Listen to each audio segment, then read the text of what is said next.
दोस्तों war time में naval assets को लूज करना, जैसे कि जहाज, जैसे कि सबमरीन, ये सब नॉर्मल है, दर्दनाक है, दुखद है, लेकिन समझ आता है। पर दोस्तों भारत में कुछ अलग हो रहा है।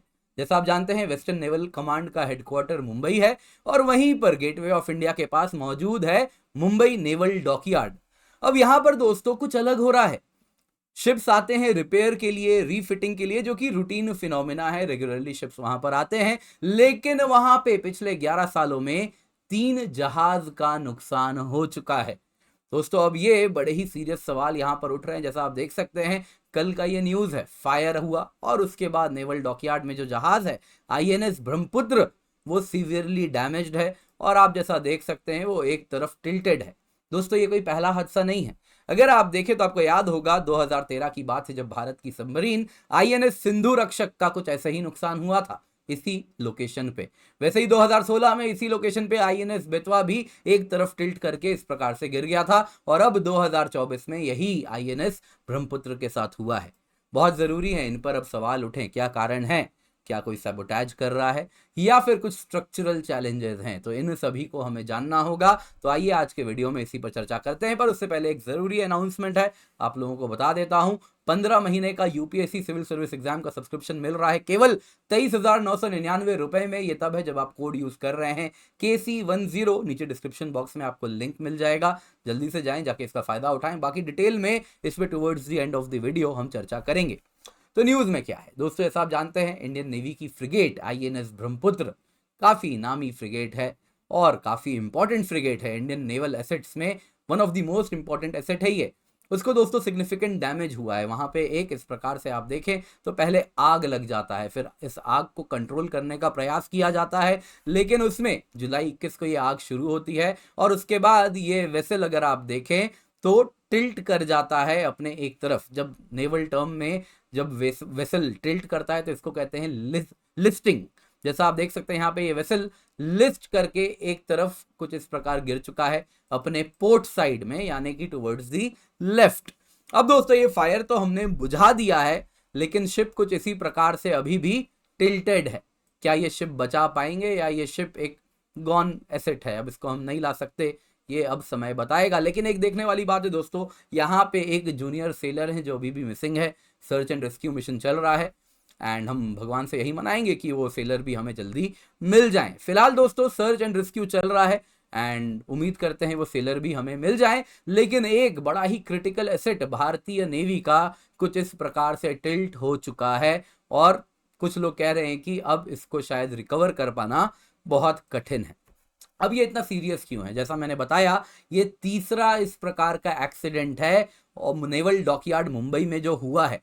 इससे पहले अगर आप देखें तो 2016 की बात है, जब INS Betwa guided missile frigate ने भी इसी प्रकार से अनडॉकिंग के दौरान क्रैश किया था, जिसमें 2 सेलर की मृत्यु हुई थी और 14 अन्य सेलर्स इंजर्ड भी हुए थे।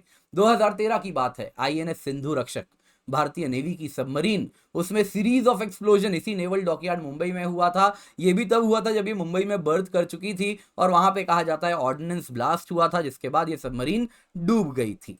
अब दोस्तों इस प्रकार से क्यों ऐसे प्रॉब्लम्स आ रहे हैं, वो भी तब जब जहाज डॉक पे लग रहा है, वो भी रीफिटिंग के लिए। अब दोस्तों देखिए, ड्यूरिंग रीफिटिंग फायर रिस्क बढ़ जाते हैं क्योंकि काफी हैजार्डस काम होता रहता है, जैसे वेल्डिंग होती है, जैसे गैस कटिंग होती है। तो फायर कॉमनली होता है, लेकिन इस फायर को कंट्रोल कर लिया जाता है फर्स्ट एड फायर एक्सटिंग्विशर्स के द्वारा और काफी स्टैंडर्ड ऑपरेटिंग प्रोसीजर्स होते हैं, उनको फॉलो किया जाता है। प्रॉब्लम तब होता है जब ये आग कंट्रोल ना हो, जब बड़ा फायर हो जाए और जब पानी का इस्तेमाल करना पड़े फायर को बुझाने के लिए।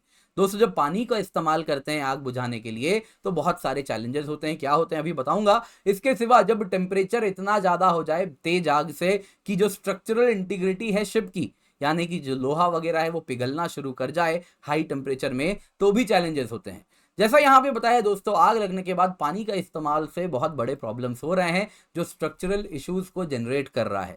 देखिए दोस्तों, पानी को जब हम इस्तेमाल करते हैं आग बुझाने के लिए तो वो पानी डेक पे यानी जहाज पे जमने लग जाता है, जिस वजह से क्या होता है, अगर एक स्टेबल शिप की बात करें तो उसकी जो सेंटर ऑफ ग्रेविटी और सेंटर ऑफ बोयंसी होती है वो अलाइंड होती है, एक लाइन में होती है। लेकिन जब पानी जम जाता है तो उसकी सेंटर ऑफ ग्रेविटी टिल्ट कर जाती है एक तरफ, क्योंकि पानी जम रहा है एक तरफ, तो सेंटर ऑफ ग्रेविटी, पानी का भी तो वजन है, तो इस वजह से शिप की सेंटर ऑफ ग्रेविटी पलट जाती है, थोड़ी चेंज कर जाती है और ये अलाइंड नहीं होती। और जब ऐसा हो जाता है तो ये जहाज अनस्टेबल हो जाता है और ये अनफॉर्चुनेटली एक तरफ टिल्ट कर जाता है, जिसको वेसल लिस्टिंग कहते हैं। अब देखिए दोस्तों, जब भी इस प्रकार से पानी का इस्तेमाल होता है तो वाटर को पंप आउट करना होता है। लेकिन दोस्तों जब शिप रीफिटिंग के लिए गया हुआ है तो उस दौरान कई बार ऐसा होता है कि पंपिंग कैपेसिटी अवेलेबल नहीं होती, जिस वजह से पानी जमता जाता है आग बुझाने के लिए, और फाइनली वो शिप की centre of gravity, centre of buoyancy align नहीं होती और वो शिप टिल्ट होके डूब जाता है। आईएनएस ब्रह्मपुत्रा में कुछ ऐसा ही हुआ है। आप देखें तो इसके सुपर स्ट्रक्चर में आग लगा और उसके बाद ये इस प्रकार से अनस्टेबल होके एक तरफ ऐसे पलट चुका है, वेसल लिस्टिंग हो चुकी है। दोस्तों बहुत सीरियस मैटर है, इस पे अब डिटेल्ड में एक इन्वेस्टिगेशन होना चाहिए। क्या स्टैंडर्ड ऑपरेटिंग प्रोसीजर्स का वायलेशन हो रहा है या कुछ और हो रहा है, तो एक इंक्वायरी तो डेफिनेटली इस पर बैठेगी एंड उसका जो रिजल्ट आता है उसको हमें सीरियसली लेना होगा। दोस्तों याद दिलाना चाहूंगा 15 महीने का अनअकैडमी का सब्सक्रिप्शन है 23,999 रुपए में। KC10 कोड का इस्तेमाल करें दोस्तों। आपके लिए हम कई बैचेस लाए हैं, जैसे समिट बैच जुलाई 26 स्टार्ट होने वाला है। वैसे ही आप देखें तो इंग्लिश बैच भी है, इंग्लिश बैच भी है, हिंदी बैच भी है, जिसमें आपको प्रीलिम्स मेंस की प्रिपरेशन करवाई जाएगी। सारे बैचेस का एक्सेस मिलता है। 1-on-1 मेंटरशिप भी है। वैसे ही नीव बैच भी स्टार्ट हो रहा है, तो मेक श्योर जुलाई 27 से स्टार्ट हो रहा है, इसका फायदा उठाएं। और आइकनिक सब्सक्रिप्शन अगर आप लेंगे तो ये वन स्टॉप सोल्यूशन है, सारी रिक्वायरमेंट्स आपकी फुलफिल हो जाती है एक जगह पे। ऑफलाइन क्लास रिकॉर्डिंग्स भी आपको मिलेंगे।